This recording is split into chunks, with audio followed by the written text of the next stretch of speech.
Hi guys, muli naman nagbabalik ang inyong lingkod. Okay. Tuturuan ko kayo ng isang technique or method kung paano natin i-apply sa pag-factoring, lalo na kung given natin ay trinomial, quadratic. Okay.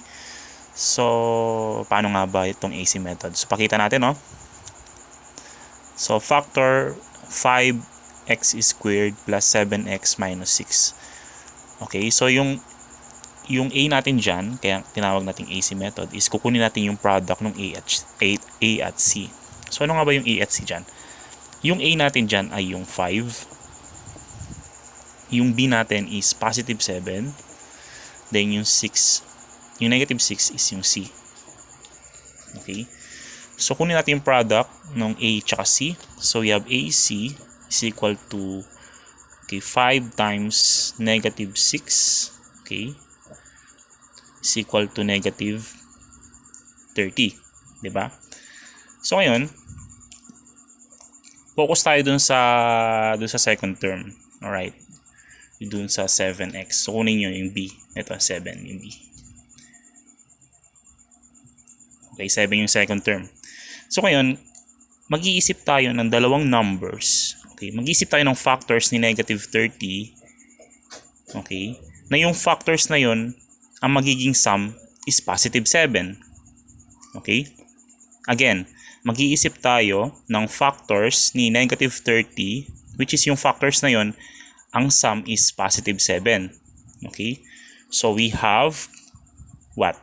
We have positive 10 and negative 3. Tama? Because negative 3 times 10 is negative 30. And 10 plus 3 is 10 plus negative 3 is positive 7. So we have 2 here, 2 and 10 and negative 3. Okay? So 7x, okay, kunin yung second term, 7x, okay? So yung 7x natin is equal to what? 10x minus 3x. Okay, so may purpose yan, no? So, 7x is equal to 10x minus 3x. So, ito po yun. Dalawang number na yan. Ito.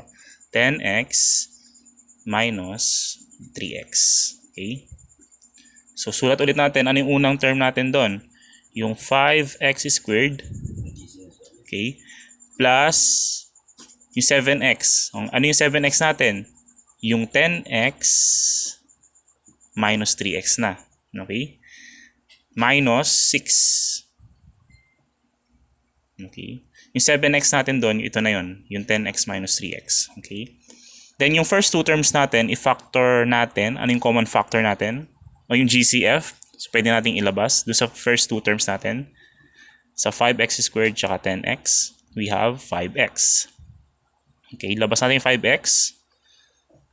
Okay. Times, ano yung remaining factor natin? We have x here. Plus 2. Okay? Then dito naman, okay? So factor out natin yung negative 3. Negative 3. Okay, labas natin. Doon sa last two terms natin, factor out natin yung negative 3. So negative 3 times, ano yung remaining factor? X. Okay, then, negative 6 divided by negative 3 is positive 2. Alright? So, dito, sa dalawang to, 5x times x plus 2 minus 3 times x plus 2, yung common factor nila is yung x plus 2. So, ilabas ulit natin. X plus 2